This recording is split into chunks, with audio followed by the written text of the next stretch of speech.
पास चढ़ी पड़ाइली पूरा पेली हो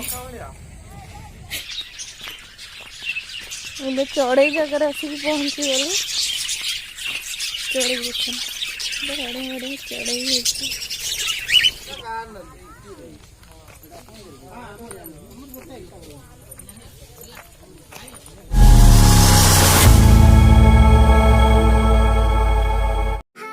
हाय गाइस मो चैनल को स्वागत करुँची। एबे आज गोटे नुआ जगह को बुलिया पाई जीवा चलतु देखा आम कुआड़े जाऊँ।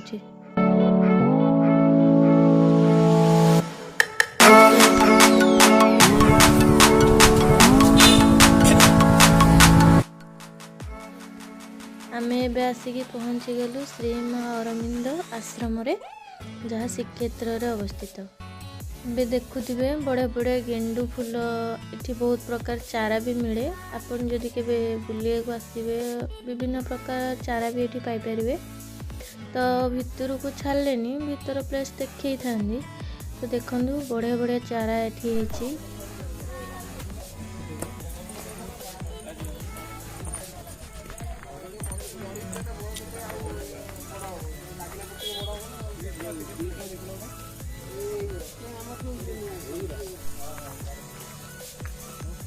टिया हसी देला पक्का से टिया हसी देला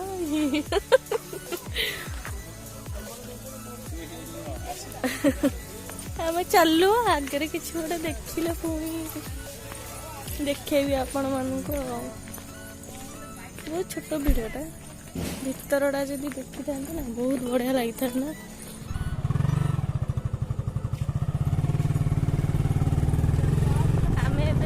चढ़ई देखा चढ़ई देखिले आपन भी देखे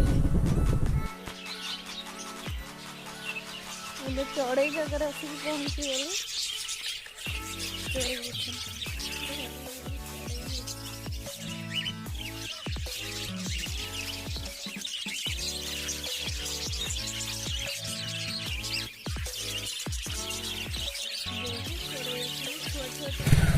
आम घर अभिमुखे यात्रा कलु बाटर जदि आउ किछि पड़िला ताले देखे देखे आपन को जीवी आ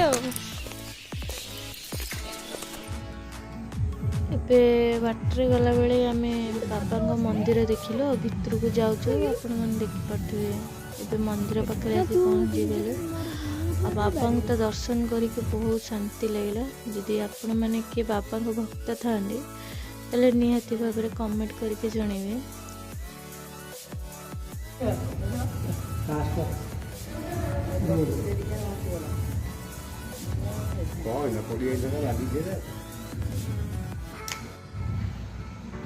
ए मंदिर भितर तो दर्शन कर साइलु झील भी फोटो उठी सारे संध्या हो गला चलु आम घर को जीवु।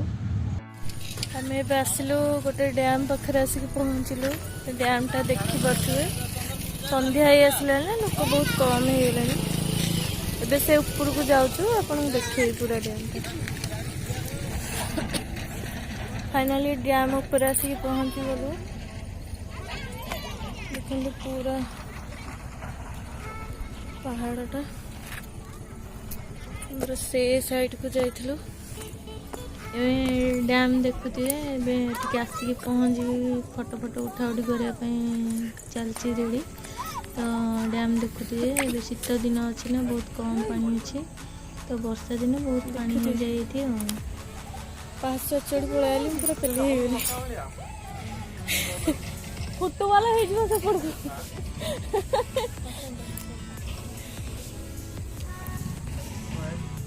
सारे फोटो उठाऊ छिड़ा है